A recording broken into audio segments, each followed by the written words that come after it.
Hi, everyone. Welcome to the Wellness Crusaders show. We have an amazing guest today. We But do. before we get started, we are going to get some of our little things out of the way. Patty's going to read the mission statement, and I'm going to Welcome, read everyone. the Thank you, Jess. Thank you, Jess. Hello, Christina. Hello, Welcome, everyone. Patty and Jess. Thank you so much for having me on the show. We are very excited to have you on our show. This is we've been looking forward to this. So we have a lot to share, and we're just going to I'm going to read our mission statement and then a little bit of a waiver, and then we're going to open up the floor. So, the Wellness Crusaders mission, our mission is to educate and empower you to make informed choices for your health, the health of our children, our communities, and our earth. We are committed to fostering a world where the balance between human health and environmental stewardship is respected and nurtured.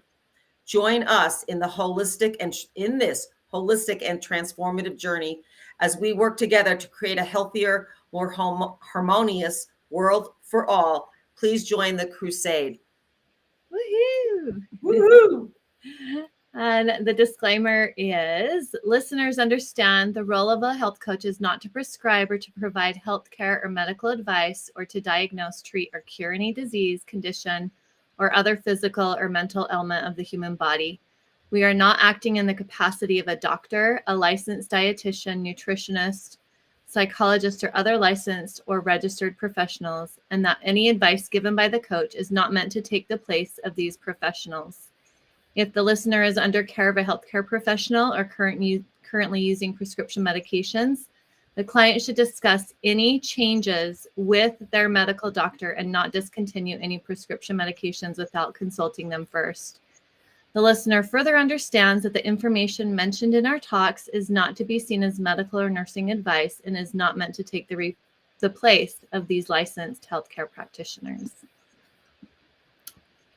Well, good. Thank you, Jessica. So, Christina Veselak, we're so excited to have you here. And my journey with you goes back a long time. I think I met you in 2007 at a conference I went to when I started learning about mental health, nutrition, and addiction in Sacramento. And I was like, I've got to get to know this woman. And then, of course, you and I have had a journey with the Alliance, and then the Academy started. And you are one of my dearest friends, but also one of my beloved mentors. So thank you for the work you're doing in our communities and in the world. Yay. So let me read a little bit more about Christina's background. This is from Christina. Quote, I'm about saving, transforming lives through my work as a mental health nutritionist by using and teaching the use of amino acid and nutrient therapy, which we'll talk about today. Christina Veselak is the founder and director of the Academy for Addiction and Mental Health Nutrition. We will have links. She has been a licensed psychotherapist for over 30 years and currently provides an online relapse prevention coaching and mental health nutrition to a wide variety of clients. Christina consults for supplement companies as well as IV detox programs and residential addiction treatment, helping them to integrate this life-saving nutritional approach into their programs.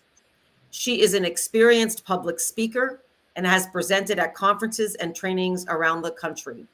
Christina is also a founding member of the former executive of the Alliance for Addiction Solutions, a nonprofit organization which promotes the use of nutritional and other natural modalities to support and repair the addicted brain.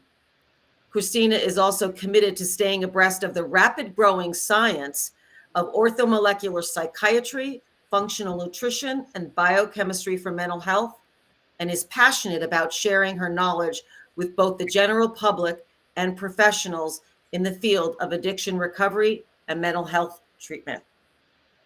Wow. And there you go. Patty.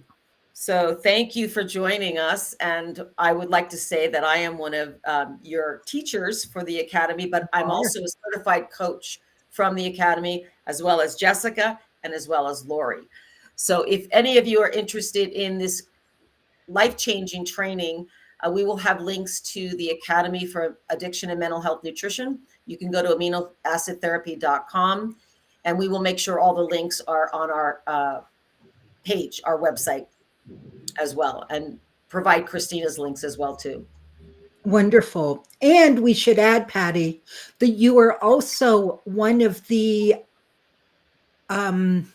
contributors to our nonprofit organization, Eating Protein Saves Lives, which we started just about 2 years ago to get this life-saving information out to the ordinary person. Yes. Thank you for that. Yes, that's another eatingproteinSavesLives.org. You can go to that. And these websites are chock full of information too. So please go and browse around and help yourself or a loved one or a client. So our topic today, there's a lot of topics, and I was like, okay, Christina, what should we talk about? Because there's so many things. Jess and I were like, well, what should we ever talk about? She could talk about so many things. But the thing you said, and I thought it was powerful, was the starving brain, feeding the starving brain. So can you just start out with that? Like what is a starving brain, and why is that so critical for everyone to hear about? So we hear about these starving children in Africa with the big distended tummies, and the starving people here and the starving people there. And most of us think in terms of food for the body and physical health and protein for your muscles and, to have vitality in life. But we never, ever talk about what the brain needs to function optimally. And it turns out that we have a lot of science going back, I don't know, probably even 100 years, that has identified and discovered exactly the nutrients that the brain needs to function optimally, and what happens in human beings when these nutrients are absent. They take healthy volunteers and they deprive them of vitamin D, and people become depressed and schizophrenic. Or they take healthy volunteers and they deprive them of the omega-3 fatty acids, and people become depressed and inflamed and slow and sluggish. And they take healthy volunteers and they deprive them of one or more of the all-important mood-mediating neurotransmitters, the chemicals in our brain which allow us to feel happy and relaxed and sleep or energized and give us get up and go and excitement and joy, or allow us to feel comforted and bonded and right? All of these wonderful states that we associate with emotional well-being are mediated through these neurotransmitters in the brain. But what is never, ever talked about, even though the science has been in for decades, is the nutrients that the brain needs to make these neurotransmitters and to transmit them adequately so that they can actually do the job that they were designed to do in the brain. And I believe this is a tragedy in both the mental health and the addiction treatment field, that nutrition has never, ever been part of the conversation. Wow. So that's so powerful. Everything that you just said is so powerful. We don't I wanted to jump back to what you said about the starving children too, and how their bodies are actually atrophying, right? The muscles are atrophying.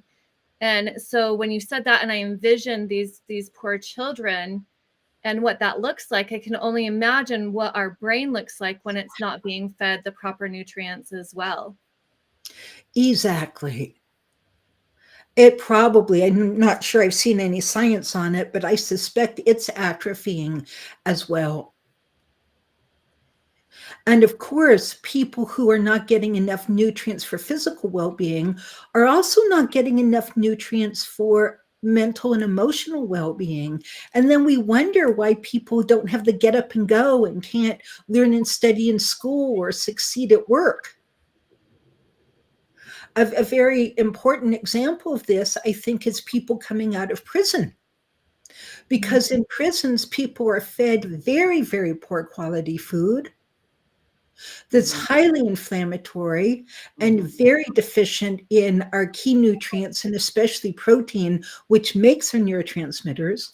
And then we wonder why people coming out of prison have such a hard time doing the doing to get themselves reestablished in society and end up going back to prison. Or going back to their drug, right? Because I see that Or in the going treatment. back to their drug, or going back to their old impulsive behavior that gets them into trouble. And we blame them. And we think it's a moral issue, or a lack of willpower, or a lack of caring, or a lack of all sorts of things, rather than what the reality is.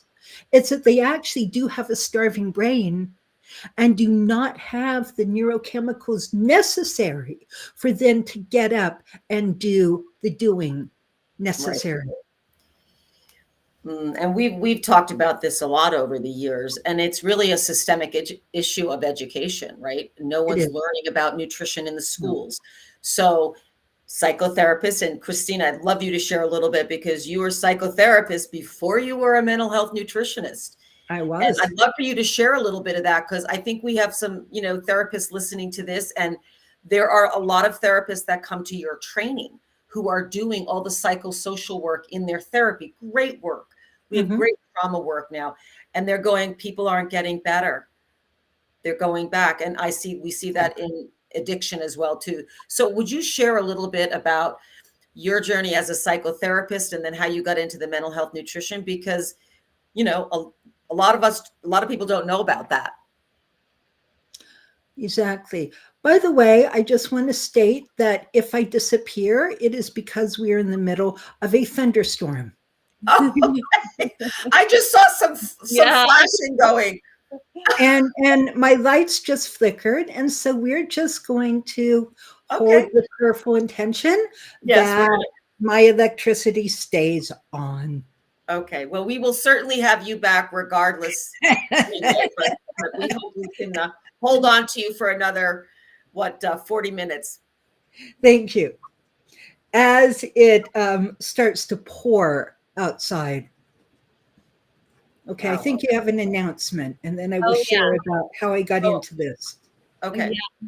So we wanted to let you all know that this show is also brought to you by KMMU, which is Main Street Media of Utah, and we are so very grateful for this spot that we have every Thursday. We are also live on Rumble, YouTube, Twitter, and kmmu.org. So thank you. Thank you. Thank you, KMMU, Main Street Media. Thanks, Jess. Thank you. And Christina. We also have call-ins. We'll give the call-in number, which is 385-899-2134. Again, the call-in number is 385-899-2134. We're going to have some call-in. We usually have call-ins at the top of the hour, but Christina's got to leave at the top of the hour. So we're going to have call-ins halfway through. So we'll give you the heads up when you can call in, but be sure to be ready to ask some questions if you want to chat with Christina. So Christina, please share with us a little bit about your journey with as a psychotherapist and a mental health nutritionist. Absolutely. Well, I'm actually going to start with a personal story. Oh. And the personal story is that I was depressed. I'm not depressed any longer, but I was depressed from day one. And by the time I got into college, I was quite seriously depressed and went away for the summer to Switzerland, and the depression got a little better. And that was wonderful. And I thought it was just because I was having fun in Switzerland. Came back to school and started eating the healthiest breakfast I could in the cafeteria, which were some form of eggs every morning. And within 2 or 3 weeks, I was so depressed again that I actually couldn't even function. Wow.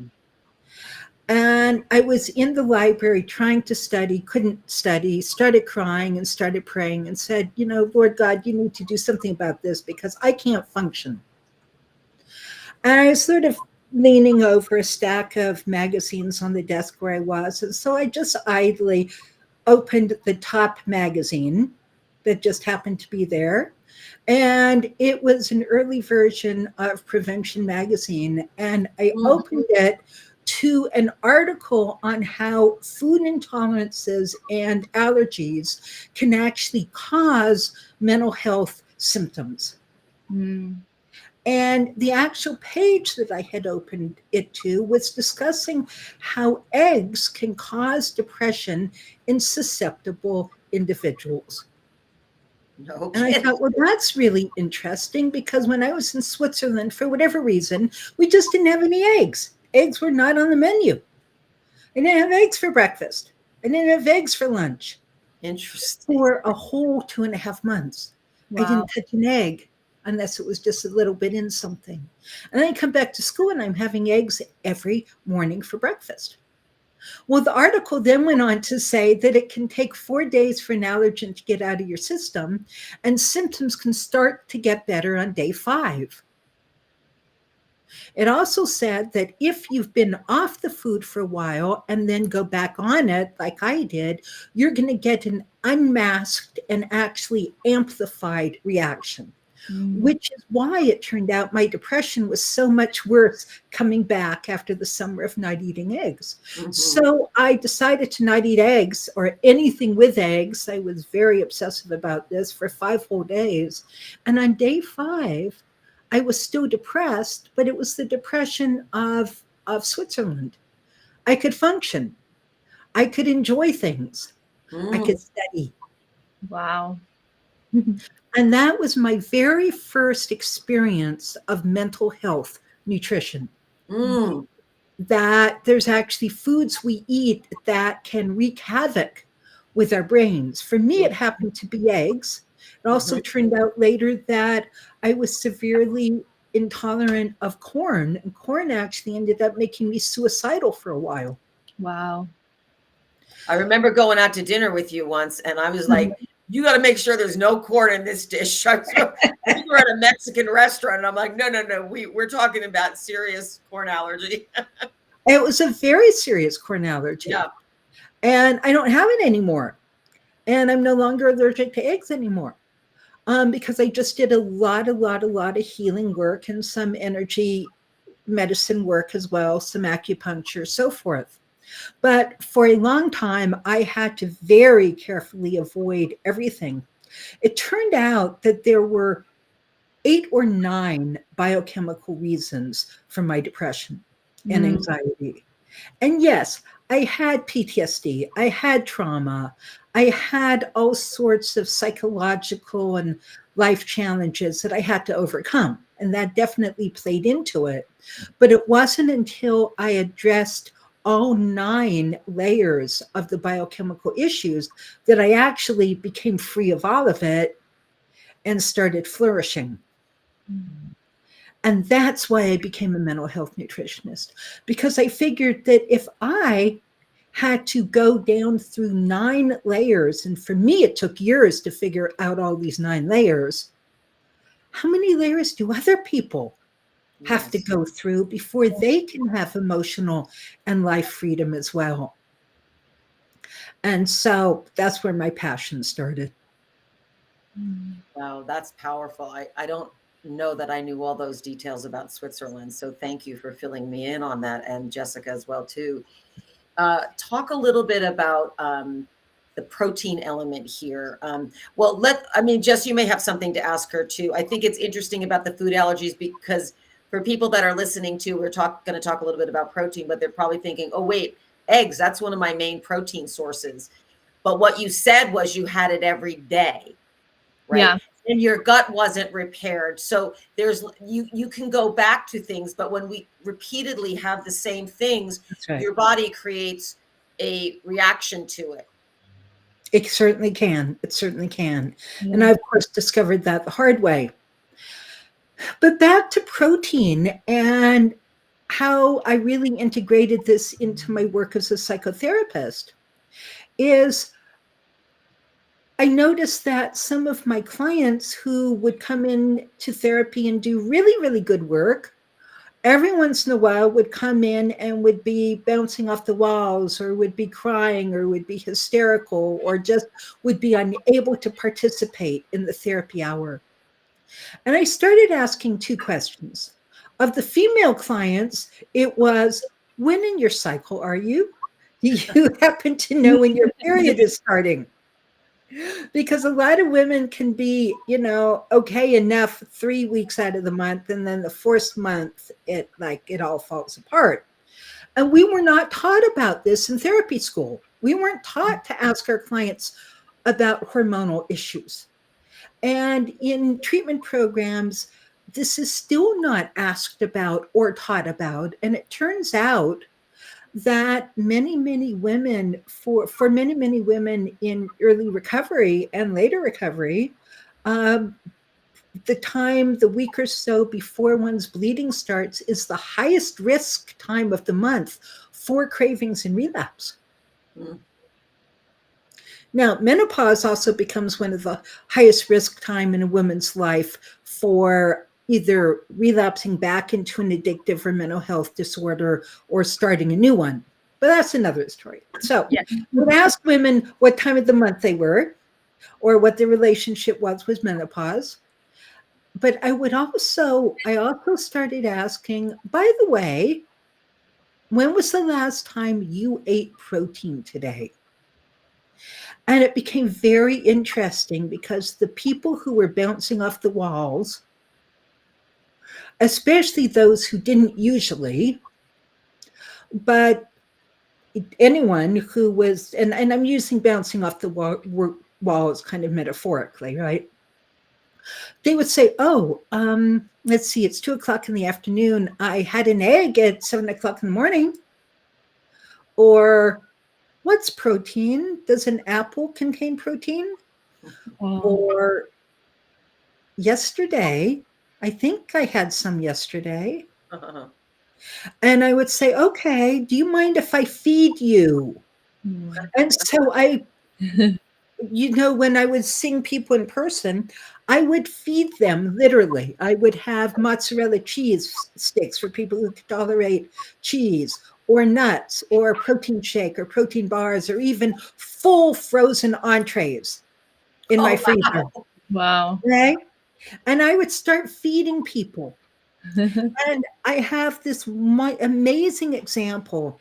I mean, it would happen invariably. I would ask people to rate their symptoms on a scale of 0 to 10, and then I would feed them. And then 20 minutes later, I'd ask them to rate the same symptoms. And invariably, they had grounded, they had calmed down, they were able to think again.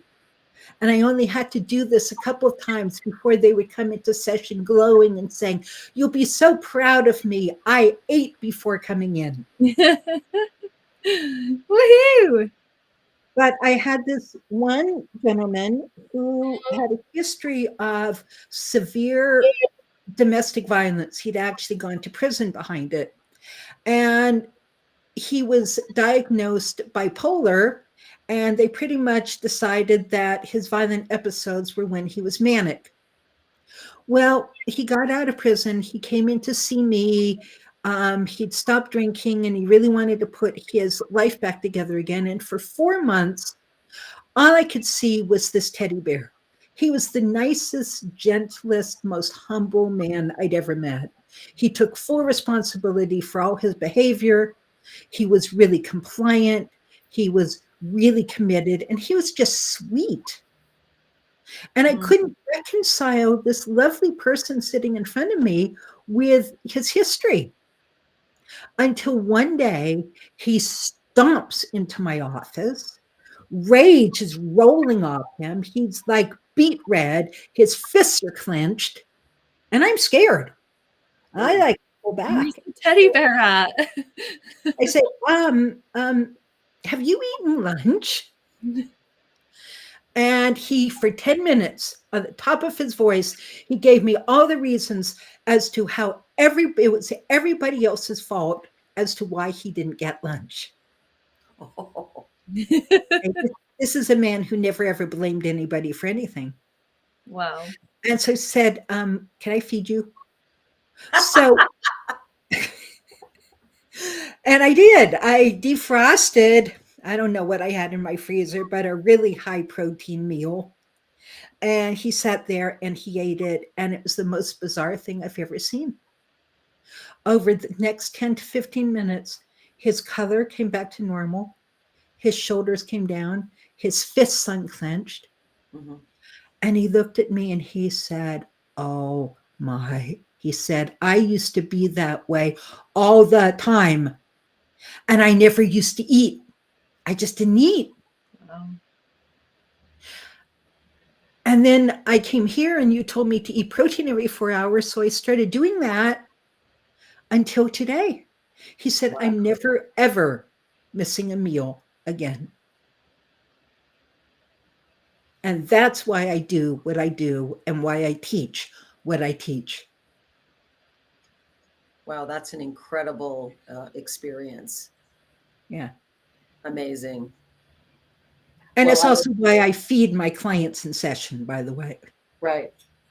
Well, I know not everybody's on camera, but I just wanted to show you what my starving brain, and it might not look that good, but this is a mackerel salad. And I was Ooh, like, yum. I need to eat.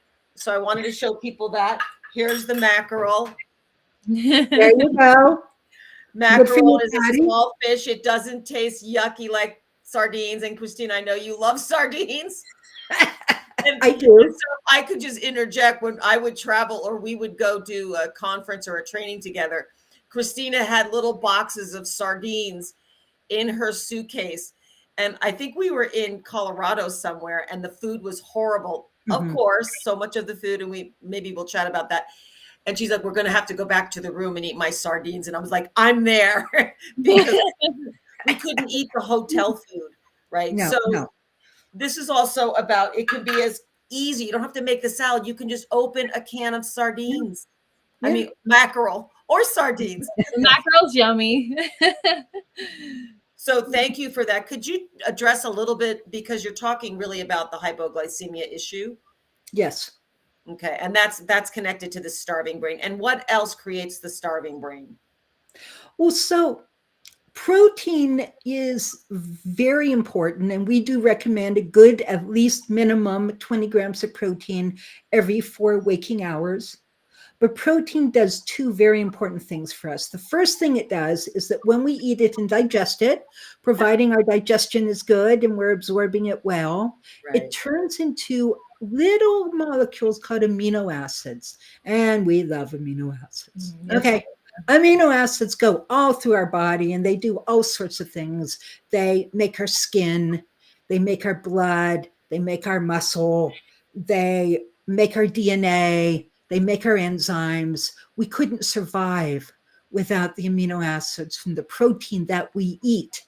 Right. Because some of these aminos, because we have to get enough protein, because some of these aminos actually make their way through the blood-brain barrier into the brain.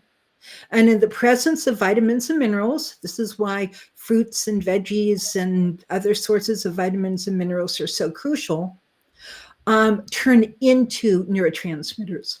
So we need to be eating enough protein throughout the day to not only make muscle, but also make our neurotransmitters. And protein eaten throughout the day keeps our blood sugar absolutely stable. Right. We can talk about intermittent fasting in a little bit. Okay. Some people can manage it, a lot of people cannot manage it. But so generally, especially if people are really struggling, we recommend eating some protein within an hour and a half, getting up in the morning, sometimes sooner, and then every 4 hours. Because it turns out that when we go too long, most people are in a 4-hour cycle. For most people, and for premenstrual women, it tends to be 3 hours. If we go longer than that window, blood sugar starts dropping very dramatically. And when blood sugar drops too low or too fast, the brain says, oh no, this is dangerous. We need to do something. And the adrenals kick in and secrete adrenaline. And adrenaline just simply secretes or releases more stored sugar back into the bloodstream. and brings our, blood sugar level up to a reasonable level. This is great and can save people's lives. However, adrenaline is not so great for the brain. And what happens under the influence of adrenaline, or if we move into what's called the sympathetic nervous system or sympathetic arousal, is first of all, willpower, the ability to say no, and the ability to remember why we want to say no to certain substances and behaviors. That goes out the window. Bye-bye. So does access to large part of our prefrontal cortex. Well, this matters because this is where our recovery skills are stored. This is where we remember why we want to stay clean and sober, where we remember how to breathe, how to relax, how to pause. And this doesn't matter just for people in recovery from substance use disorders or other addictive disorders. This matters for anxiety and depression and violence, as we saw with my gentleman. Okay. He wasn't bipolar. He was severely hypoglycemic. And what happened when his blood sugar dropped is he would get such a huge outpouring of adrenaline that it completely changed his personality and brought out rage in him. For other people, this outpouring of adrenaline will lead to panic attacks. I had one client who came in for her first session, sat down, looked at me, and said, "You're number 8." I said, "Oh, 8." It turns out that she had had twice daily panic attacks for 10 whole years. 10 years. She'd been to 3 psychotherapists who helped her cope with the panic attacks but didn't get rid of them. 4 psychiatrists who put her on medication, made her feel crazy and weird, didn't get rid of the panic attacks, but she didn't give up. I commended her for not giving up. So I was number 8. And I asked a question apparently nobody else had ever asked. I asked, well, when during the day are your panic attacks? Well, it was upon arising and around 4 o'clock in the afternoon. His blood sugar was dropping. It was blood sugar. So I asked, well, what happens after you eat breakfast? Do you eat breakfast? She said, yeah, I eat breakfast. What happens to your panic attack when you eat breakfast? It goes away. Now, she had not connected the dots, so this was sort of a surprise to her when she recognized that. And I said, well, do you eat lunch or an afternoon snack? Oh, no, I never eat lunch, right? Like it was a pride thing. And I said, okay, so you get a panic attack at 4 o'clock. Do you eat dinner? She said, yeah, I tend to eat an early dinner. I'm hungry. So she eats around 5. No wonder she's hypoglycemic when she wakes up in the morning. And I said, well, what happens to your afternoon panic attack when you eat dinner? Oh, it goes away too. So I told her what I wanted her to do. We made an appointment for the following week. She calls me 4 or 5 days later and cancels the appointment and says, thank you so much. I have not had one panic attack since I walked out of your office for the first time in 10 years. Wow. Woohoo. Now, I do have to say, I fed her in our session because it was about 3 o'clock in the afternoon. And so I gave her a protein shake so that she would not have her 4 o'clock panic attack. In your office. In my office, exactly, or when she walked out of it, and she didn't. And this is why it is so vital to keep our blood sugar balanced. What happens to people in early recovery, and not so early recovery for that matter, is that blood sugar drops, adrenaline kicks in, the brain and body is destabilized by adrenaline. You know, we can feel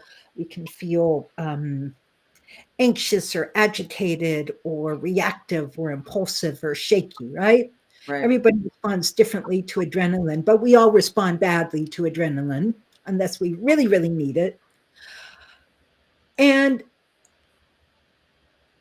People in recovery from addictive disorders tend to have a conditioned response to crave the drug or behavior of choice when out of balance, when destabilized. Mm. So right out of the bat, this adrenaline response can set off a craving. It's a conditioned response. So now you have a craving, and your willpower's gone out the window, and your recovery skills have gone out the window. Mm. And what do you do? You Well, relapse. some people are grounded enough and in the habit of recovery behavior that they can get through. Other people just white knuckle it, and other people go out and use. And we've asked clients, Yeah. and maybe, some of your listeners have had this experience too of, well, how come you didn't use your recovery skills? I know them. It's like, I don't know. I forgot. And then, well, when was the last time you ate protein prior to your craving or your slip? Yesterday? Mm. So this is why people don't remember to use their recovery skills. It's really they can't access them because this part of the brain is offline.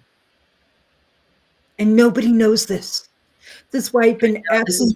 This is the difficult part, right? How do we get more people to understand you've got to have some protein, or you've got to take the time to make sure you have protein available, Exactly. and food available for you to eat, that it's not optional. It's not optional. Not optional. Or, and this is where aminos come in, while you're waiting to find the right food, so you just don't go out and get a milkshake from McDonald's, Right. which just sets off this, right? The roller Is coaster. the amino acid L-glutamine. Mm. And the amino acid L-glutamine feeds the brain temporarily while you're looking for real food. And this is especially useful for people who are doing intermittent fasting and find that by the end of the fasting window, they are really irritable and really unstable and not okay. And once the eating window opens, they eat everything in sight. Okay, this is a sign that they really are hypoglycemic and probably don't have enough adrenal stability to manage intermittent fasting. Taking the L-glutamine in the morning will help people maintain calm until their eating window opens again. Right. Let's talk about that a little bit. Yeah, I wanted to talk more about that too. So I'm glad that you brought up.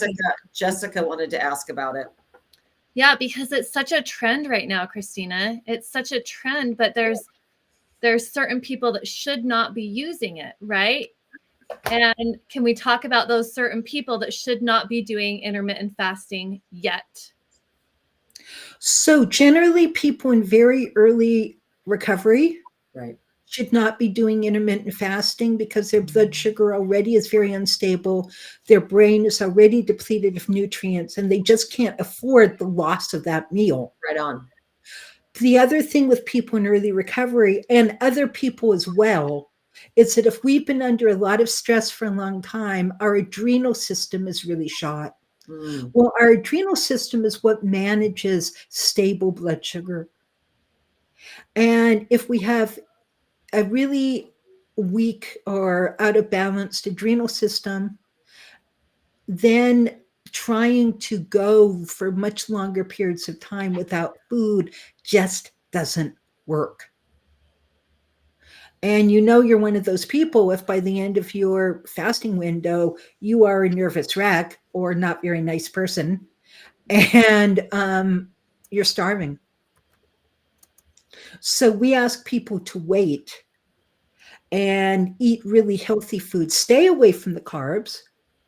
We do want to reset people's metabolism. Mm-hmm. We do want to help them manage energy sources more effectively, but not everybody needs to go either to intermittent fasting or keto to do that. Sometimes just by laying aside the simple carbs and eating real food every 3 to 4 hours throughout the day does the same thing.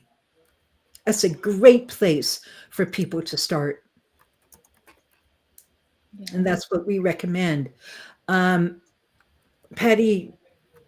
and I, but mostly Patty, developed for the Academy what we call our 5-star pro recovery diet.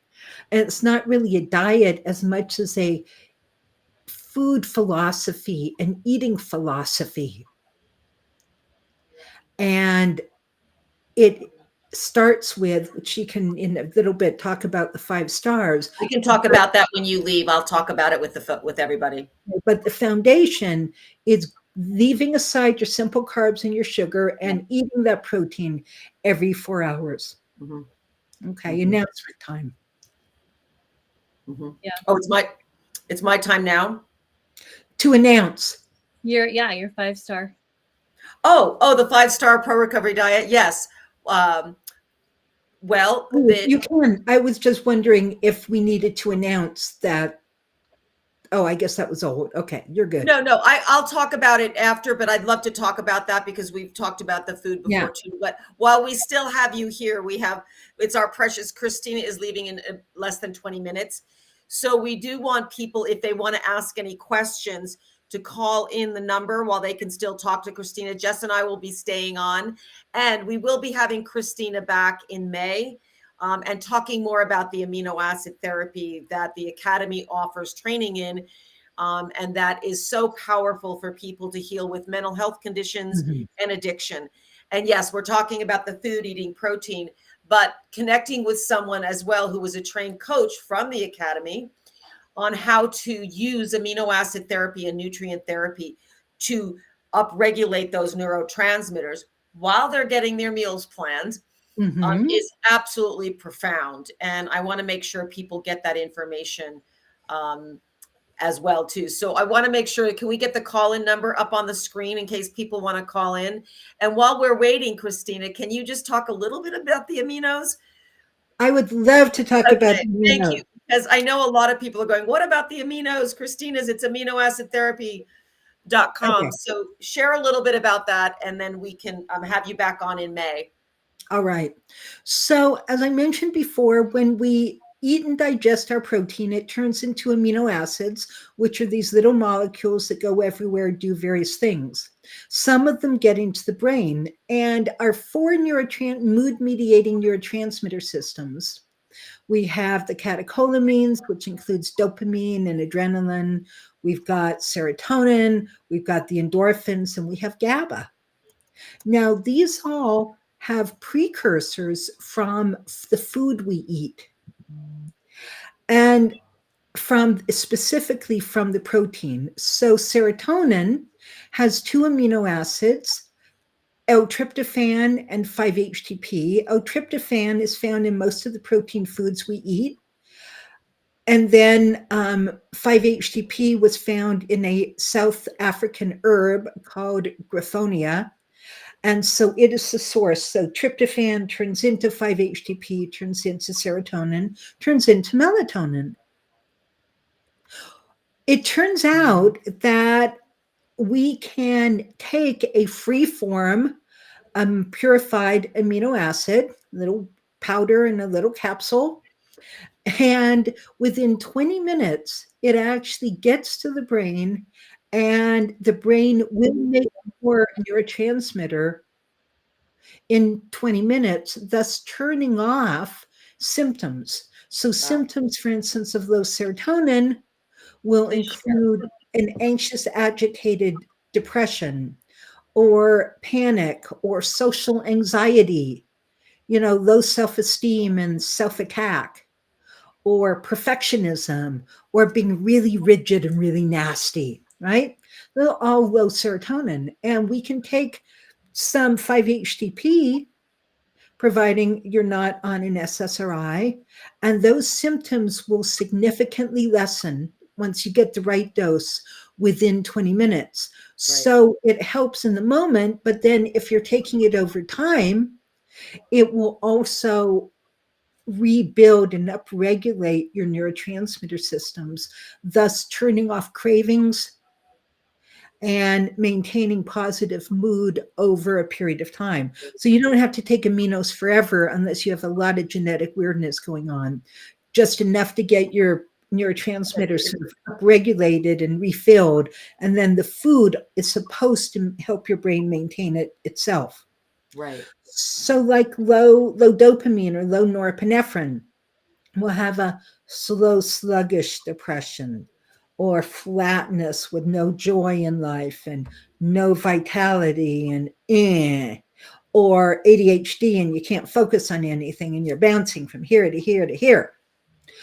And taking tyrosine, which is found in the protein we eat, but sometimes not enough. Mm-hmm. Taking one or more capsules of tyrosine within 20 minutes will start rebuilding the catecholamine system and give you energy and get up and go and drive. Mm. And I kind of lived on that for a good 10 years. Yes, I don't need it anymore now most of the time. Right. Right. Well, that's like. Go ahead, Jess. I said that's one that I like. Right. I took, right. I took 4 this morning. Yeah. And so just for our listeners too, as we talk about these different aminos and everybody reacts differently. So we do personalized amino acid therapy. I do not do well with tyrosine. I never need tyrosine, but I certainly do need tryptophan, which is another serotonin uptake for tryptophan. Did I say that already? But anyway, so just so everybody knows that we're not giving out any prescriptions here, but when we do another talk on aminos, we're going to get into it more because it is so profound and healing for people to rebuild their neurotransmitters. And talk a little bit about GABA, because that's a big one for folks too. That's right. A lot of people are GABA deficient. And what GABA does is it's our primary inhibitory neurotransmitter. It calms us down. It allows our muscles to relax.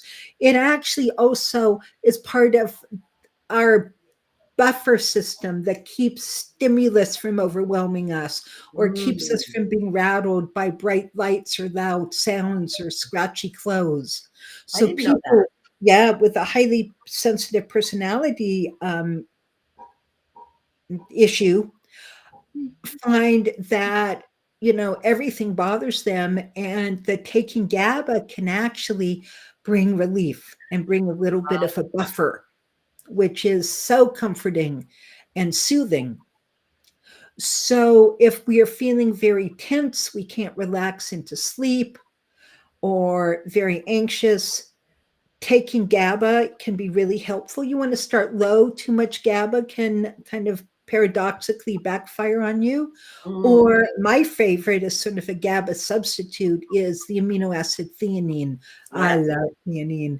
Theanine just takes the edge off and allows me to breathe and think if I'm in a stressful situation, like working with my accountant or bookkeeper.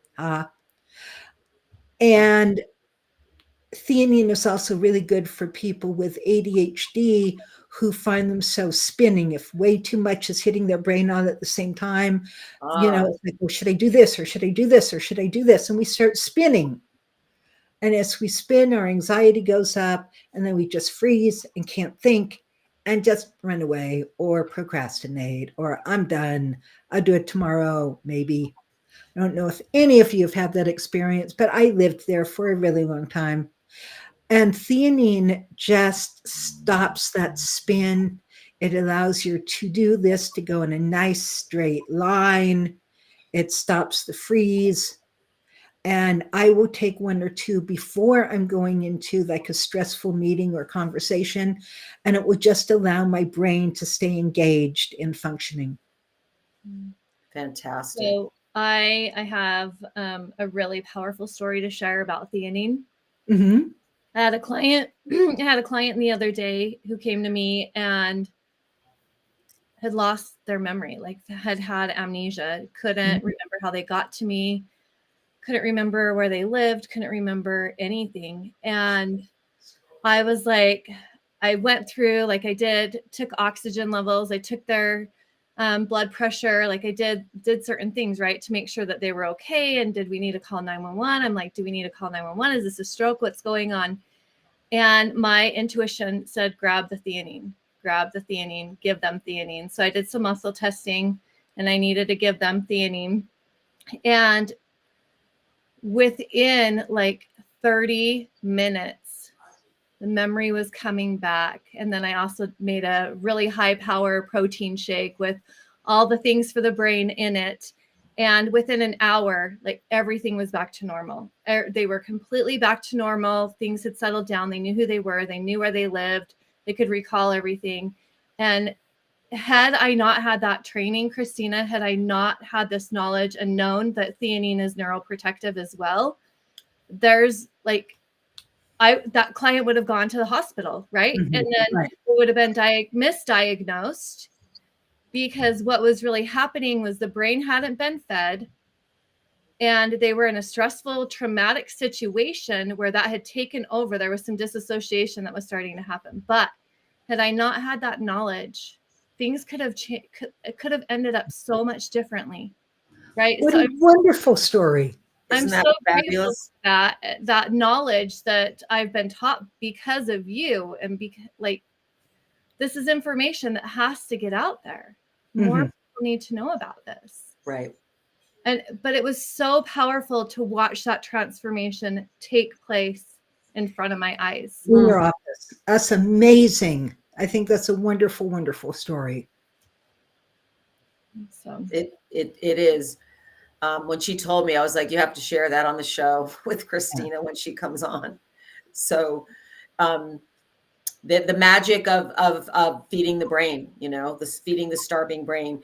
I wanted you, before we lose you, I wanted you to just talk a little bit about the endorphins and our natural opiates, because obviously we have an opiate epidemic.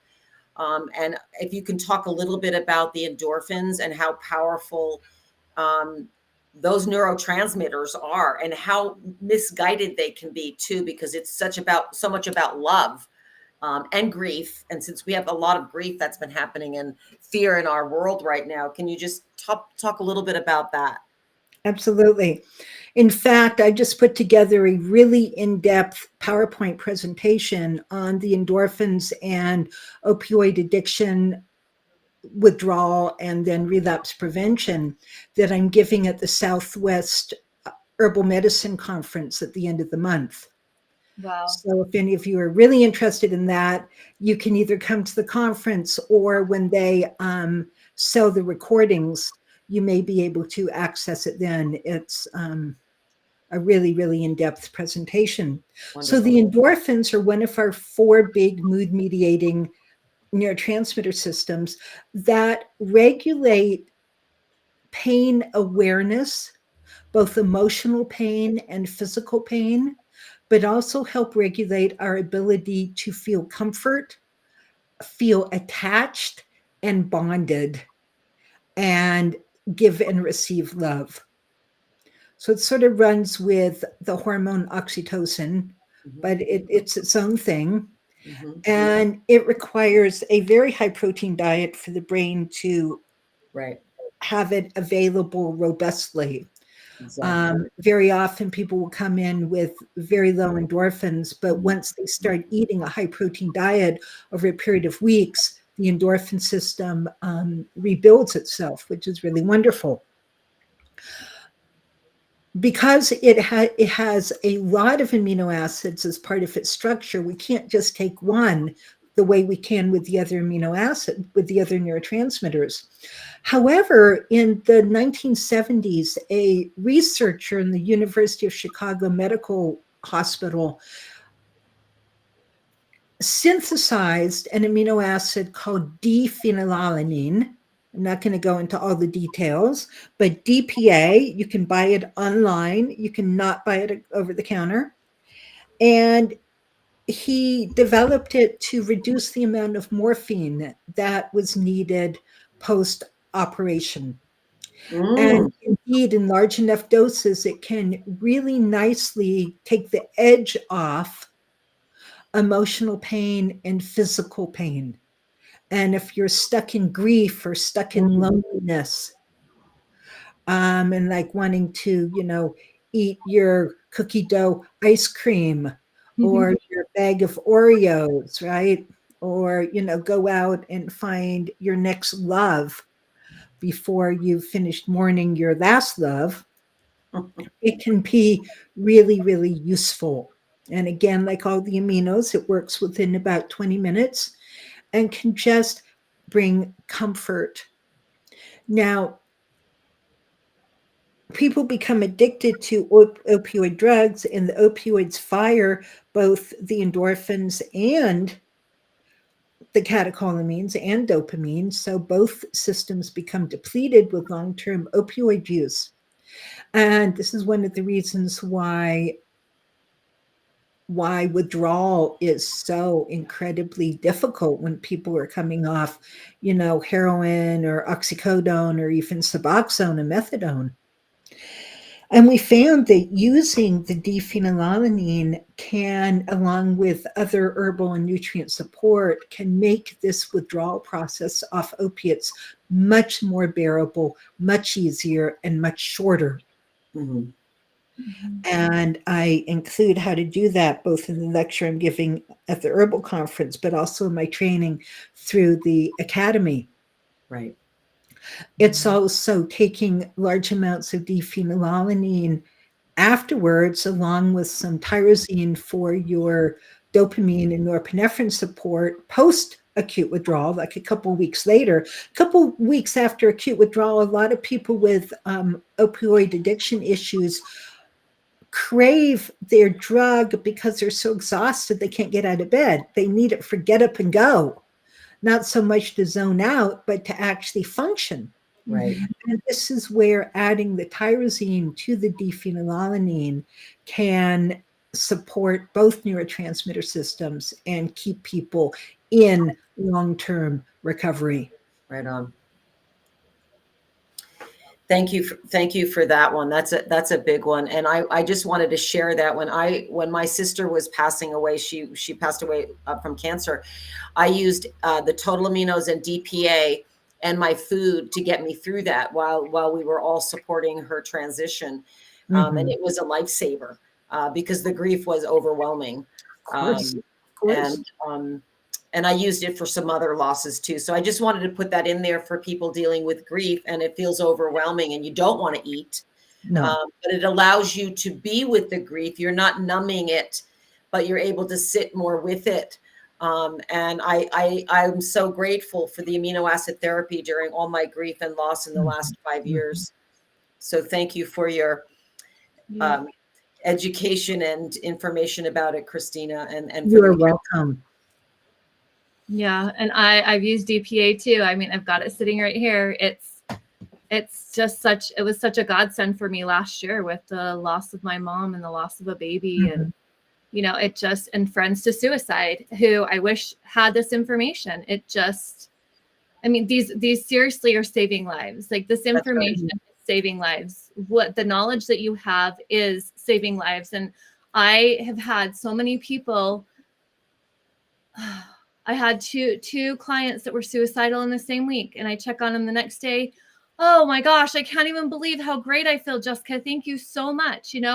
And it's that quick. It is that quick that it's happening, and that it's shifting the thought process and shifting those moods, that it's working faster than pharmaceuticals work. And there is a time and there is a place for pharmaceuticals. Those take a while, right? They take 4 to 6 weeks before you start to see the results. And sometimes that can be too late. And the thing is, Jessica, so many of these pharmaceuticals are so powerful that they're actually dependency forming themselves and very difficult to get off. You actually have to get off them very, very slowly to avoid withdrawal symptoms. But amino acids are anti-addictive. They're anti-dependency forming. And you can buy them at your local vitamin store or from Amazon. They're anti-addictive because they are rebuilding the neurotransmitter systems, right? Rather than depleting them, right, the way addictive substances do.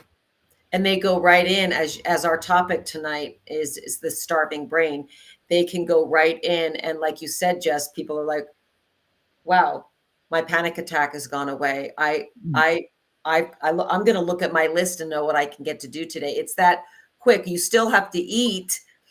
You still need the calories coming in, but what we call them, the front runners. Exactly, the front runners. Yeah. Yes. So, well, how long do we have you for, Christina? Because Well, go ahead. I do actually need to go. It is the top of the hour. Yes. Yes. Okay. Well, we Maybe are it's so 12 grateful. next We're so grateful for you showing up and coming today. And again, we would love to have you back in May. Okay, we'll work If it that out. works for you, we'll find out a good time, and then we can go more deeper into the amino acids and really help people look at how they can change their anxiety, depression, Yeah, addiction, and come back to life again. This is all about coming back to life, feeding your brain so that you can have a function. life. You So can you have a life, and it's not can just have a life. to have a life. Yeah, It's not about surviving. It's about thriving, as you say, Christina. exactly. And so before I go, I just want to let everybody know that the Academy for Addiction and Mental Health Nutrition actually trains coaches.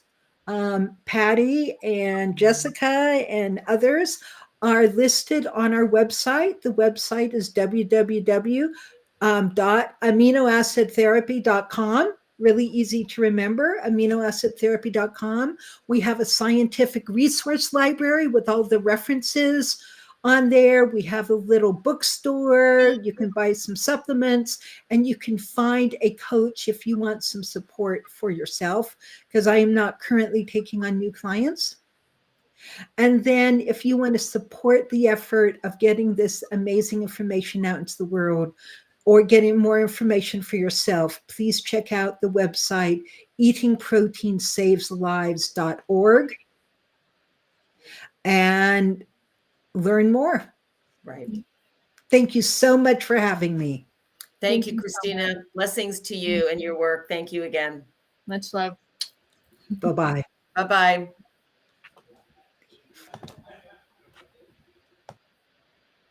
Okay. Wow. Well, for our listeners, wow. We just want to share our live call-in number is 385-899-2134. Again, 385-899-2134. Somebody's going to be taking the calls. It's not us, but we'll just keep chatting because we love to chat now that our brain is fed. Oh, wow. Wow. That Yeah. was so much good information. Wow. Yeah. I wrote down something because I want to jump back to what she said in the very, very beginning about, so she was talking about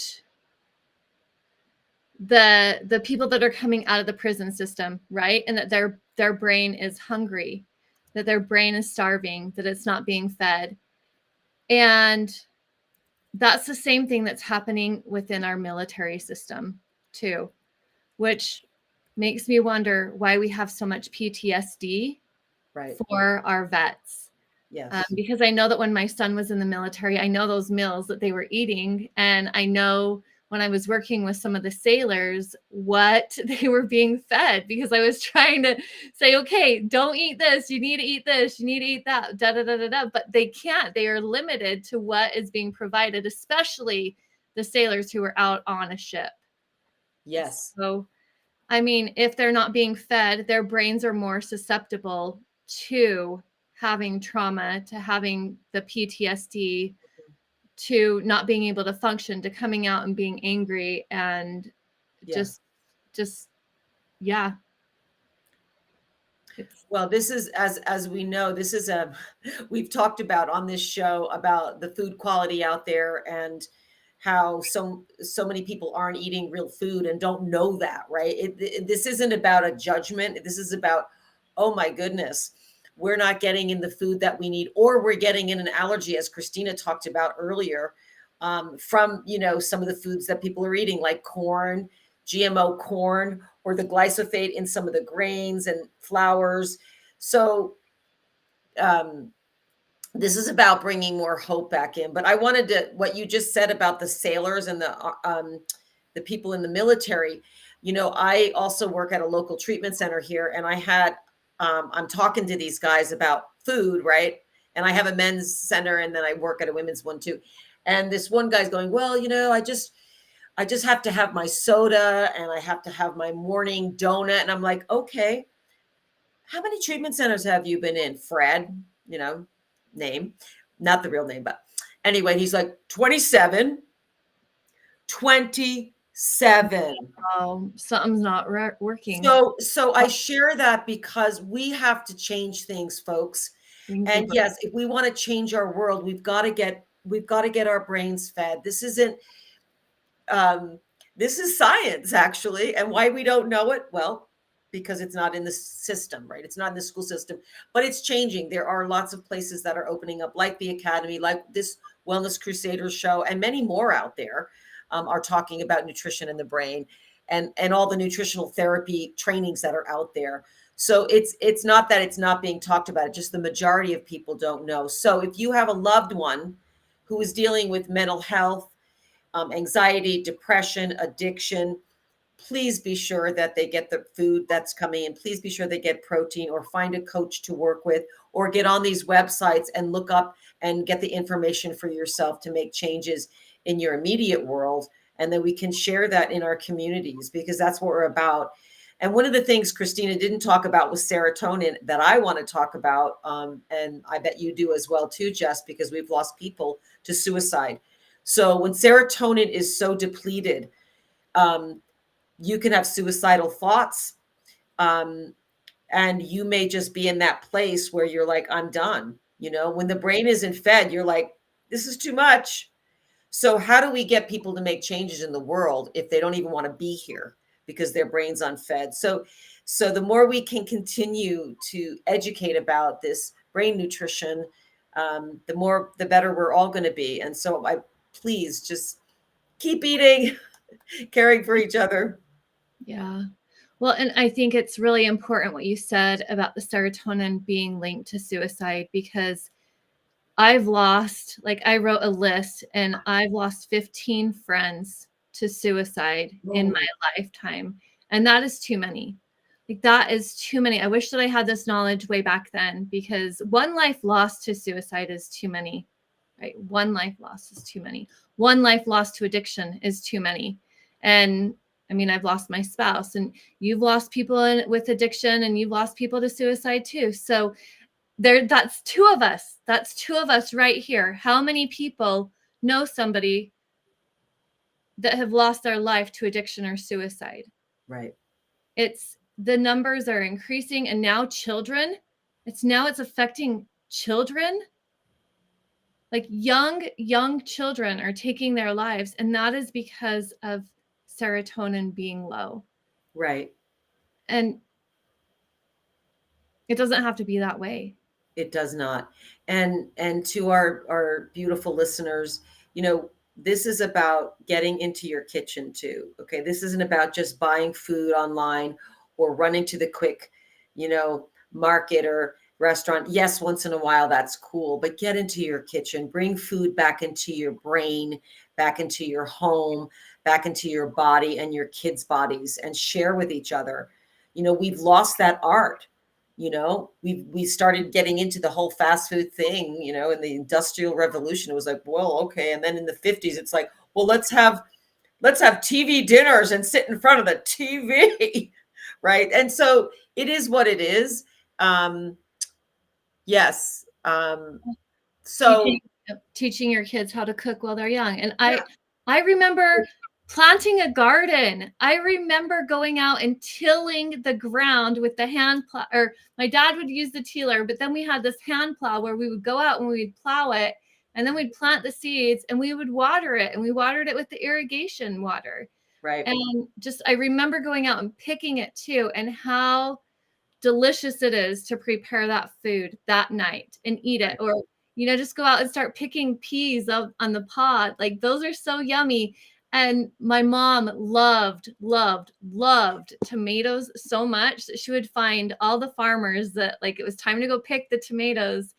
we would go pick baskets and baskets full of tomatoes, and my mom would just sit there in the field just eating the tomatoes while she's picking them. And you can pick them when they're green and wrap them in newspaper, and like they will ripen over time. So you don't have to just get the ripe ones, you know, you can pick them.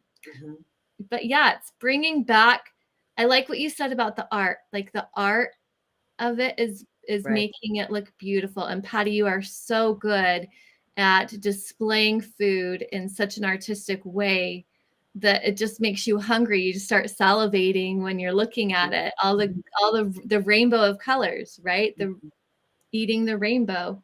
Right. Yes. And also, you know, thinking about when you're making your meals, you know, what is your protein on your meal? Like we teach about that, right? It's like, okay, well, what protein do I have? And yesterday it was quinoa and tofu. It wasn't an animal protein for people out there, but I sure did put more extra tofu in there.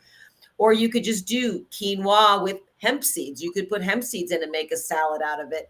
So we need to, you know, just think about when you're making your meal or your shake. You know, if you need to do a shake, you know, just think, okay, I have my protein, and then when am I getting my fat in? You know, we need a little bit of fat, and then we need our vegetables. So those are the 3 macros, folks.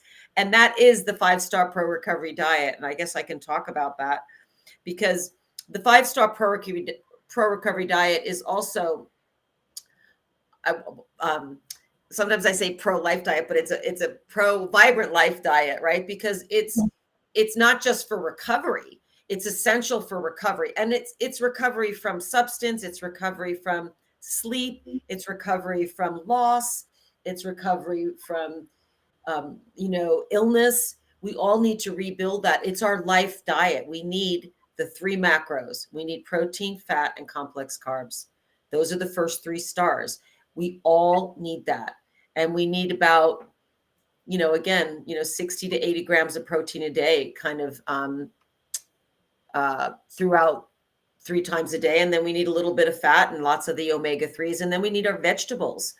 So just think about, okay, like this salad that I made, you know, there is every vegetable in my refrigerator in there, basically. Like carrots. Yeah, I was like, you know what? I'm not going to put lettuce on top. I'm going to chop it up. I'm going to throw it in. So there's carrots. There's radicchio, which is ridiculous. No, I'm just kidding. Usually people at the store are like, what is radicchio? I said, it's just a ridiculous, beautiful, delicious type of bitter lettuce. Celery, the clean mayo, you know, organic mayo, carrots, some nutritional yeast just to bump it up, some kelp. So you can basically put everything in it, and then you just can have it on some crackers if you want, or just by itself, you know. So it doesn't have to be that complicated. Or again, you can just have some fish and have a salad with it, you know. But and then the other 2 stars I'll talk about, and then we'll talk about the resilience fair coming up, is personalization. So as Christina was talking about, corn for her is allergic. I'm not allergic to corn, right? So finding out what you are allergic to, or using, we teach and train about the blood type. That's helpful. Christina's a blood type O, so don't be upset, blood type O's. But corn can create an issue for you. You can muscle test for yourself. Everybody's different. Everybody's individual. But find out what proteins work for you and what vegetables, you know, actually, you know, feed you and don't disrupt your gut. And then the 5th star is eating clean. And we talked a lot about that on our show, right? Because one of the things that happens is when our brains are so loaded up with toxins, right? That's affecting our ability to handle building our serotonin, because we're loaded up with these toxins. So the more we can start eating cleaner, buying organic, going to the farmer's market, know where your stores are that you can get the food that you need. And we're worth it. We all should have the right to eat organically. There's more of that available now. And, you know, put your money into your food, because you're putting it into your brain, you're putting it into your health. And you'll feel really good, and you'll feel happy generally, you know? Yep. I know I feel really happy when I eat your food.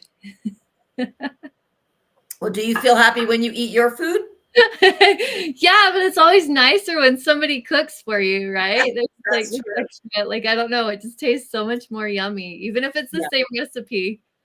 Right. I know that's true. So, and that's part of eating together, right? Which we did yesterday together. That was really fun to have food together. Yeah. So nice. So let's talk a little bit about if we have no callers. The Heber Resilience Fair is just for folks who are here in Utah. Is next Saturday, 9 to 1 at the high school in Heber. You will find me there with a table. I will hopefully be chatting there about food again and the Wellness Crusaders. And it's a wonderful fair. Uh, of course, KMMU will be there as well too. The Main Street Media will have a table there. We'll be talking more about some of the other shows that are also on this media station. So please come and join us. And do you know more about it, Jess? Or I know Lori might. Lori, can you just talk a little bit more about the Yeah, where's fair? Lori? I don't know if she can come in or not and just chat with us. There you go. Hey, Lori. Hey there. You guys are wonderful. It's so good to listen to Christina. Yeah. So the Heber Resilience Fair is actually being put on by Mike Peterson and Russ Olson and Russ's wife, Sandra. And basically, it's a health fair full of regenerative farmers, wellness crusaders, and other people into health and gardening and 4-H. There's all sorts of people. And it's from 9 to 1 p.m. next Saturday. It's totally free. Last year they had 2,000 people. This year they are expecting 3,000 people. There will be talks. Patty, I believe that you're going to be talking. Jill Watson is going to be talking about her initiatives and also about Main Street Media Utah. It's going to be a fabulous fair. Bring your children. This is the time to get involved with your children. This is the time that you can start educating them. So it's for the family. I love that. And can you talk a little bit about Russ again for people that weren't on that show? He was on our show with Sure. Kathleen. Yes. A little. So, Okay. so Russ Olson and his wife Sandra have are the owners of Starry Gardens, and basically it's a regenerative farming co-op.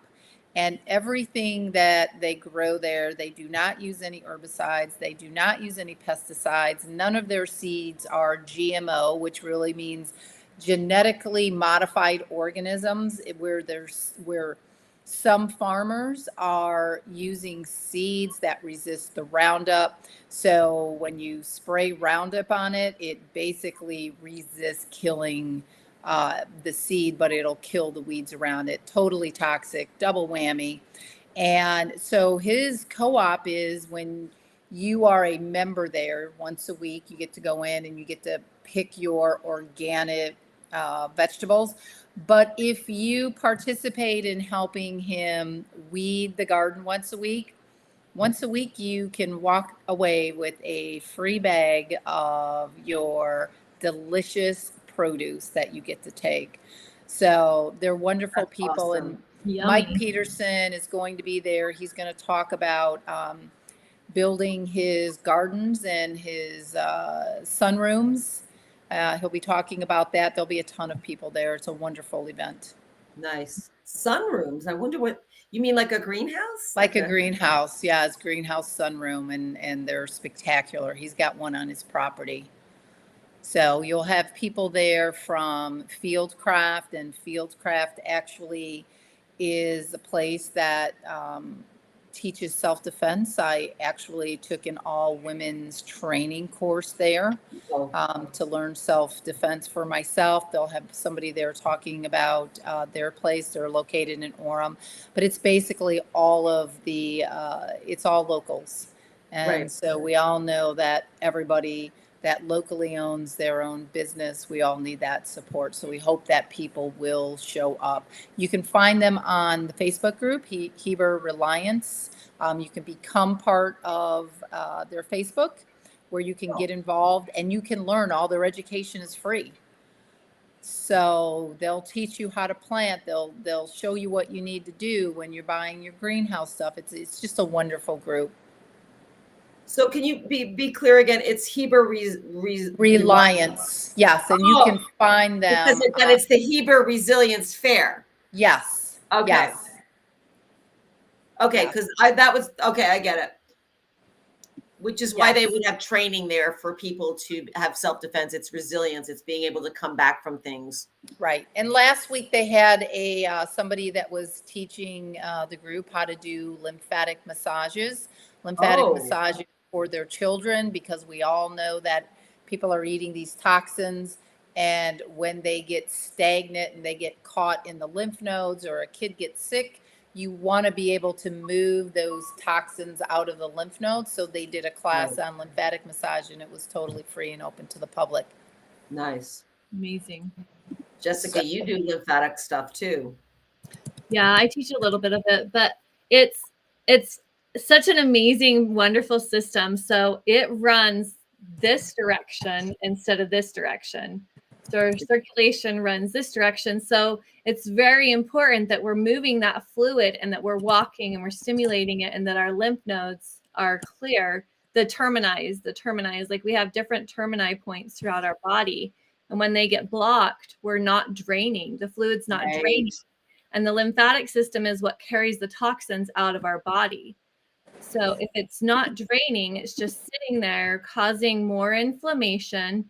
That's when we become swollen. That's when edema happens. You'll notice like the little lines around your socks on your ankles. And that means it's time to move, to move that fluid. I see some on my ankle right now. Sitting long periods of time. Yeah, lack of movement. Yeah. No, I love the lymphatic. And we were in the hot springs yesterday, and we were bouncing. So any of you that have trampolines, one of the best things you could do for yourself and your kids is to jump up and down on the trampoline, move the lymphatic system. I jump on my bed. Well, okay. Well, I love that. That's good for you. You have a strong bed. You're a strong woman, Jess. You know what? I just want to throw out there too for the listeners, if they're coming in late. So the Wellness Crusaders, basically you can find us, you can send in an email at info@thewellnesscrusaders. Both Patty and Jessica both have consulting businesses. And I know that you heard a lot about amino acids. I am also a coach just like Jessica and Patty, but you can send them an email. So if you're looking for support and something triggered you to say, I want to learn more about 5-HTP. I love 5-HTP personally. I love GABA personally. Yes. So if you're looking for someone, these two women are your go-to, because there is no one in the state of Utah that knows more than these two. And so go ahead and send in an email, and they would be happy to help you get started with all this. You cannot do it alone.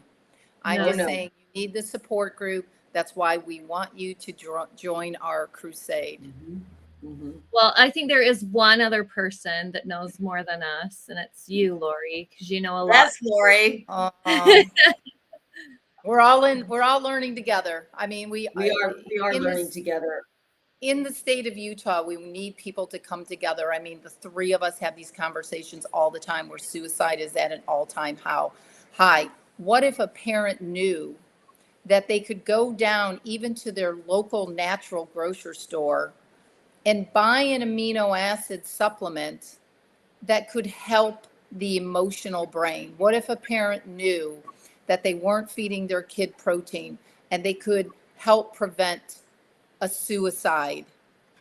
We just don't know, but we are the team that can talk about that. And food is poison, and it comes home and it's in our pantry, and most parents don't know about it. So don't be hard on yourself because you don't know. Get on your computer, send us an email.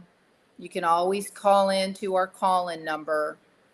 And well, yeah, you know what? I had a busy signal too as well. Okay. So let me ask. Yeah, we might have some glitches in the call-ins. So if you're not getting through to us, please send us an email.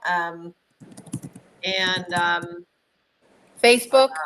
Jessica created our Facebook group. You can get in touch with us that way. And Yeah. that's where you join the crusade.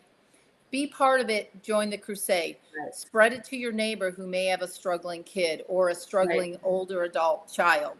Spread the word, because our information on these talks are totally free.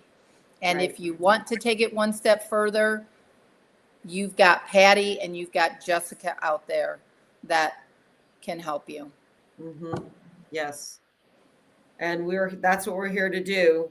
It certainly saved my life. So I'd like to chat about it quite a bit. You know, my anxiety was debilitating. And if anyone is ever feeling that debilitating anxiety, yes, you need therapy. You need to probably get a therapist and do some trauma work.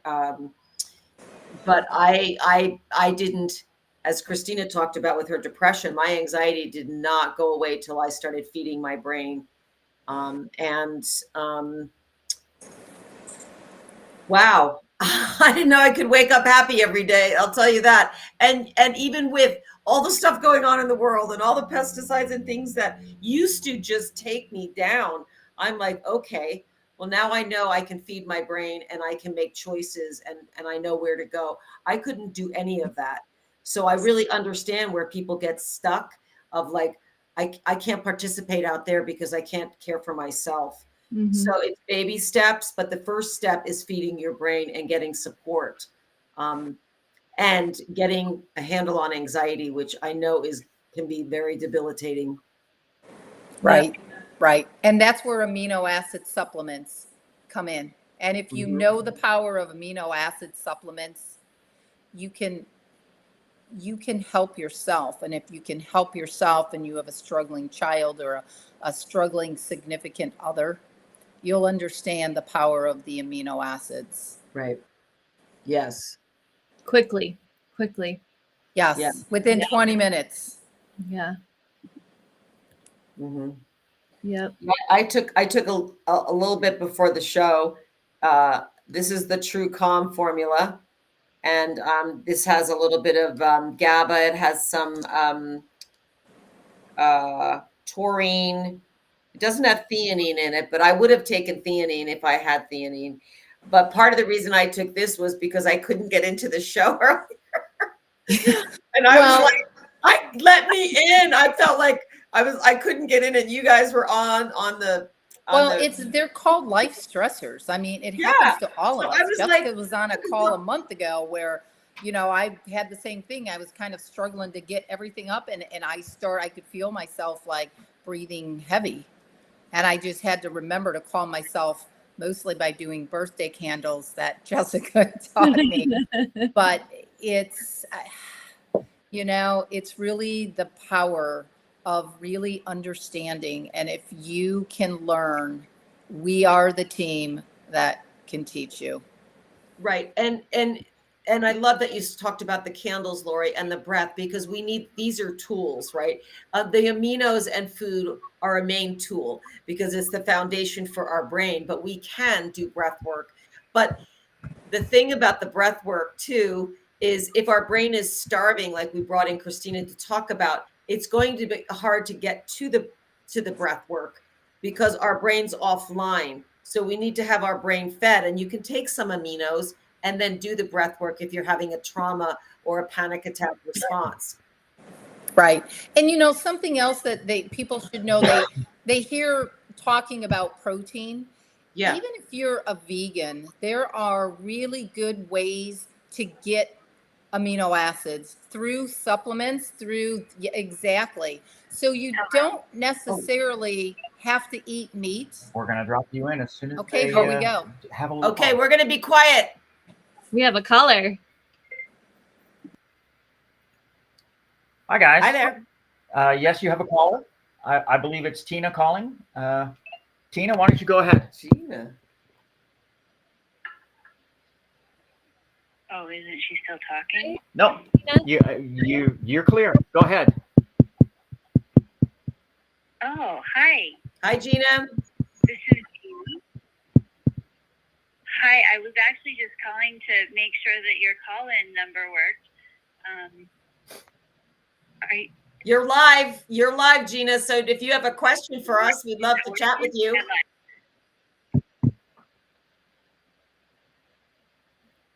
Okay, live with Wellness Crusaders. Yes. Can you hear Yes. me? Okay. All right. Hi.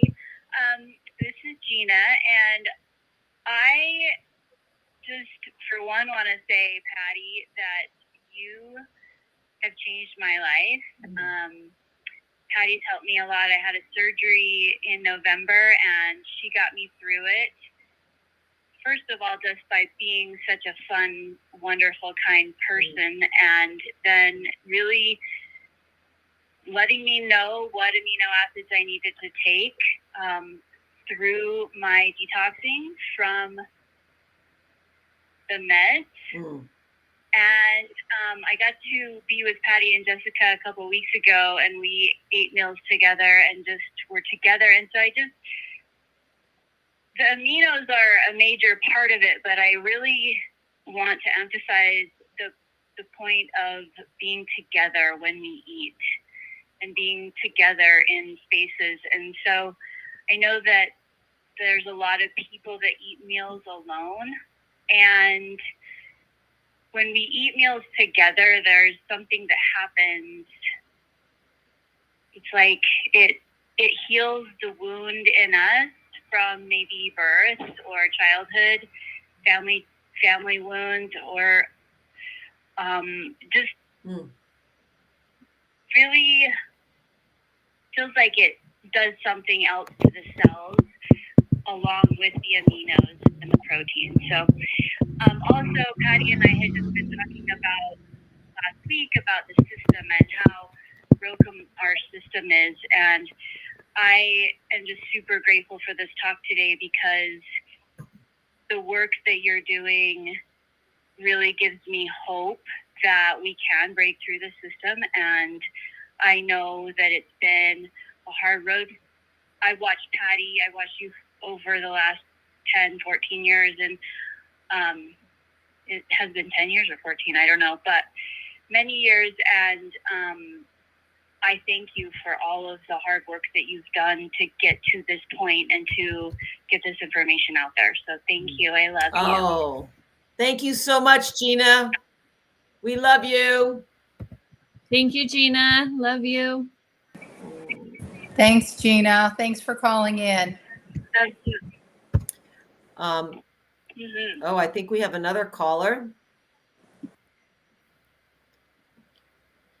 Do we have another caller, Dwayne?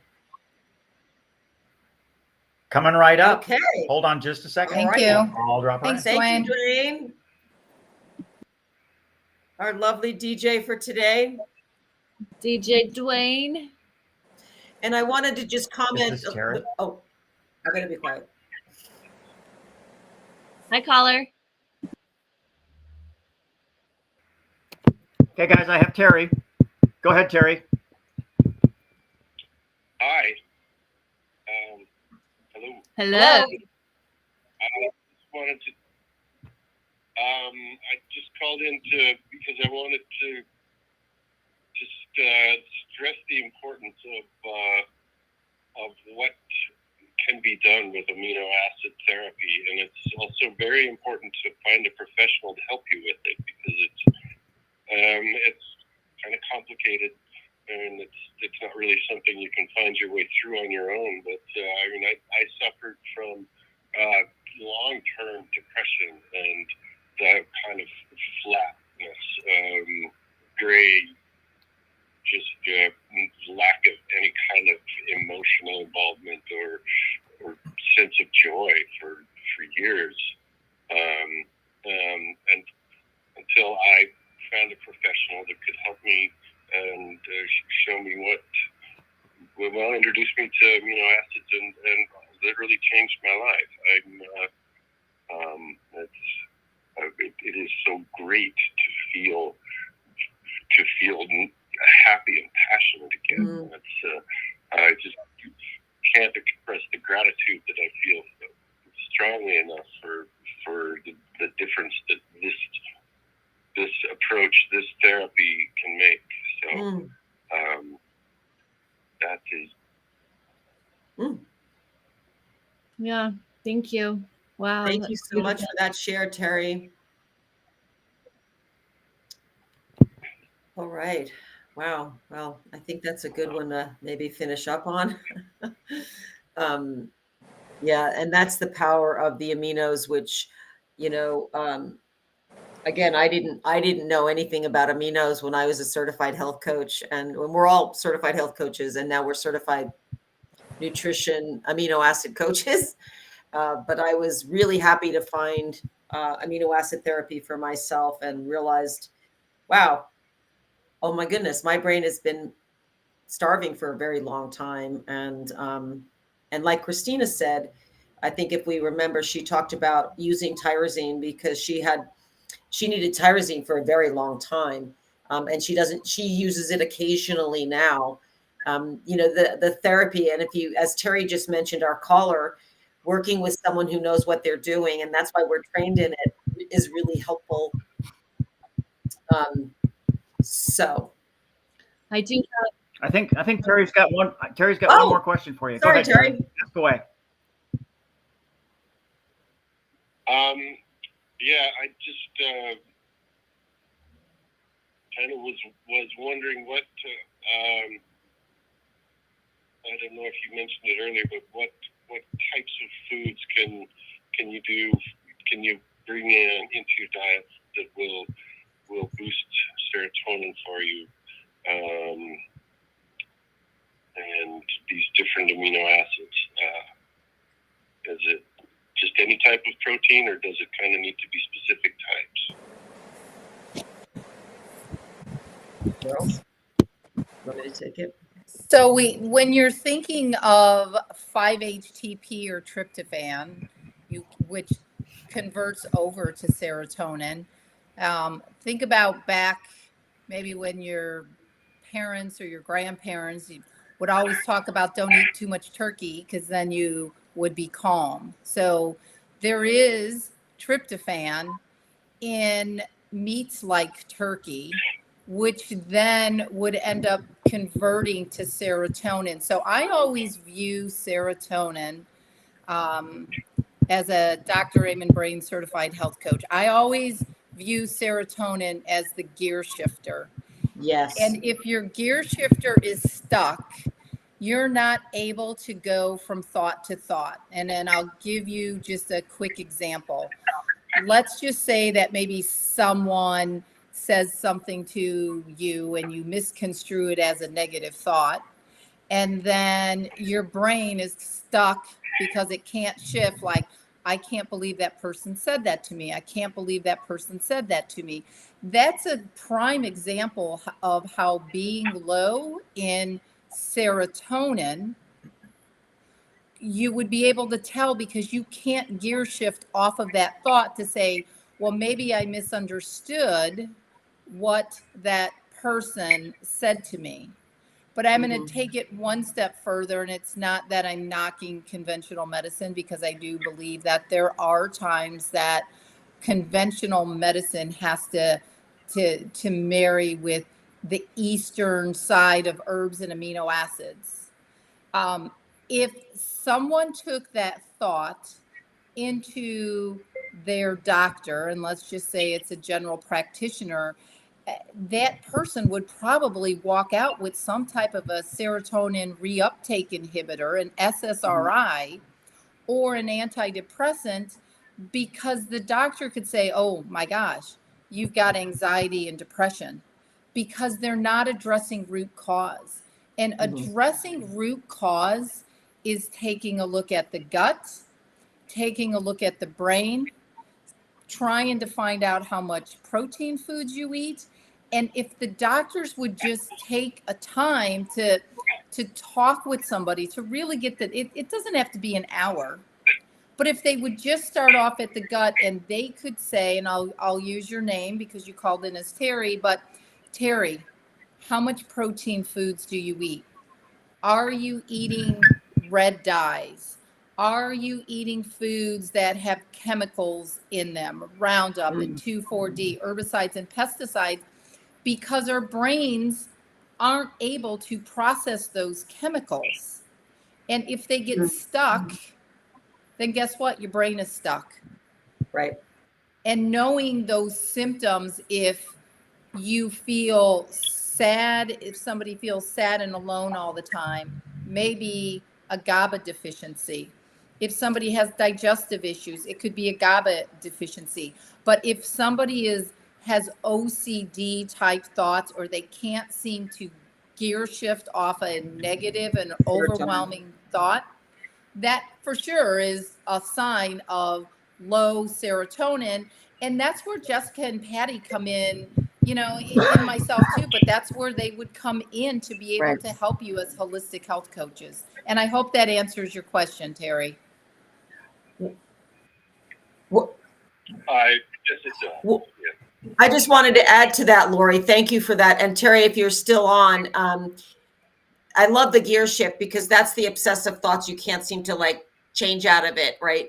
So serotonin foods are, like Lori said, turkey, but it's also nut butters, which you could put hemp seeds on. It's fish.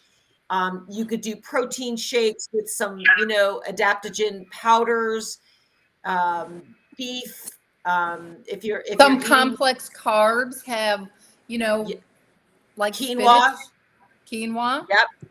Hemp seeds. It doesn't necessarily, you don't necessarily have to go back to a red meat or chicken if somebody is a vegan or a vegetarian. It's easier to get protein from eggs and chicken and fish, but it's not impossible to do it if somebody is a vegan out there listening to us. Are you a vegan, Terry? I am not. Okay. So then you would, but for those that are listening that are, if you are a vegan or vegetarian, you will have to work harder on your meal planning. We will just say that. So, but you can do it. Yeah. And how many grams, like for women, it's at least 20 grams per meal, right? Yes. For men, it's double that. Isn't it half of your body weight in grams per day of protein? Yeah. Yes. And unless you're working out, like you're really super fit and you're like a bodybuilder, then you need a little bit more because your muscles need a little bit more. Well, yes. And thank you for that, both of you. But I also, if you're healing your brain, you probably need more too. You know, if you're, you know, whenever like you're studying or you're giving a lecture, I've found that I am so hungry that my brain needs more protein. So the physical workout, but as Christina was talking about, our brain workout too, as we're repairing our brain, needs a little bit more as well too. So, well, and one of the things that we haven't mentioned at all in our show is how powerful they are for working with brain injuries as well, because I had a concussion, and that is where the amino acids were introduced into my life. And so it's not just mental health and PTSD and addiction, it's brain injuries as well. So it's healing the majority of brain problems. Absolutely, especially the protein and the omega-3s as well. I just want to make sure we answered Terry's question. I don't know if he's still on. Yes.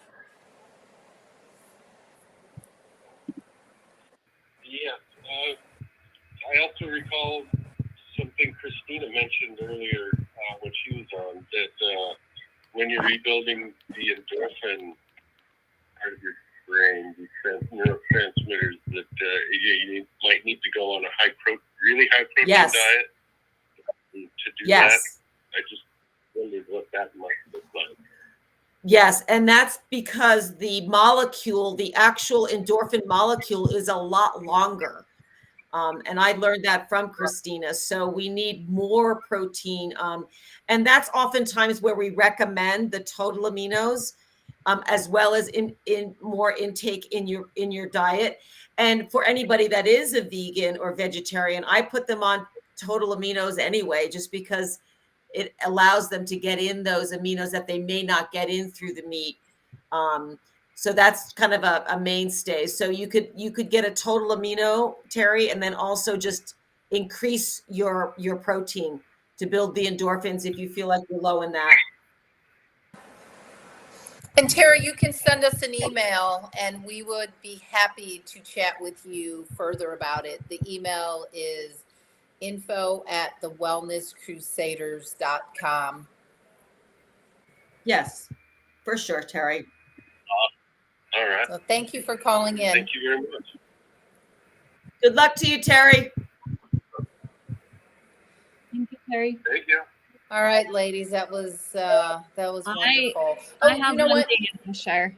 And then I have a question. If we could kind of end on this, I would like for like one of you two or both of you. I think suicide in the state of Utah needs to be addressed. It's at an all-time high. And I think that, you know, parents or anybody else struggling between what both of you are doing in that realm. The mental health, yes. I think that parents, especially with these struggling teens in today's world where they don't know where they fit in, I think it would be very helpful if there are any moms or anyone that is listening, if you could pass the information on to them, because we also work with children. It's not about just recovery and addiction. We work with children and we work with teens, and teens need protein foods. Absolutely. It's so hard sorry, I didn't mean to cut you up, and then I'll just kind of, my last thing. If you have a teenager that is saying they are thinking about being a vegetarian or a vegan, you have to get a hold of one of us. It is the wrong thing to do. You will starve their brain. Their developing brain. Yes. So that's the last thing that I have to say. Sorry, No, Jess. I think thank you, Lori. And I know Jessica wants to finish up, but we were going to I think maybe we could put together an SOS for suicide list of protein foods, and we'll put that on our website. And please get in touch with us, because we can't really do that with aminos. We'd have to assess someone to see what medication they may be on and what other things are going on for them. But we can certainly give you a list of foods to get into your teen or yourself. I mean, it's not just teens. I mean, adults are wanting to leave too. And so we want to prevent that. So we will put together an SOS suicide protein list on our website that you can get to. And then and if you want to be notified when that becomes available, send us an email at info@thewellnesscrusaders.com so we can make sure that we include that and send it to you. Great. So I just wanted to share a testimony that I received the other day from one of my clients that I was checking in on. This client, I'm gonna cry. Yeah. This client was an alcoholic who was having seizures and had also sustained a brain injury at the time that she decided to stop drinking. And so I was checking in on her. This was just about a week ago. And I was like, I'm just checking in on you. And she said, hey, hun, I'm doing amazing at not drinking. The weekends are the hardest, but I'm really determined. My brain and body are starting to feel almost normal. I noticed that if I don't take my omegas, I can't think though. So that one is huge. She said, thank you. I am so happy that you've held my hand through this. You're so important in this process and you mean the world to me. My cousin that is the same age and has 2 kids as my daughter just had a seizure this last weekend and is now no longer with us. My family's dealing with the shock because she was completely healthy. It's bizarre and of course sad. I've had seizures sometimes due to my alcohol and my trauma, and I really believe that my lifestyle and the supplements and the knowledge you have taught me have made the difference.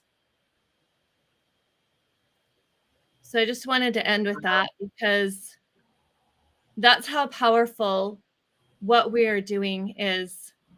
Like, that is how powerful. It saves Feeding your brain. Thank you, Jessica, for that. That was beautiful. Beautiful. Okay. Whew. So reach out to us. Mhm. There's hope. There is light. There is life again. There is life again. Yep. There is joy again. There's Thank bliss. you both. Thank you too, Lori. We're Yeah. honored to be here to help our community. So thank you to all our listeners, and keep the faith and please eat. Yes. Thank you. Okay. Thank you, everyone. All Much love. right.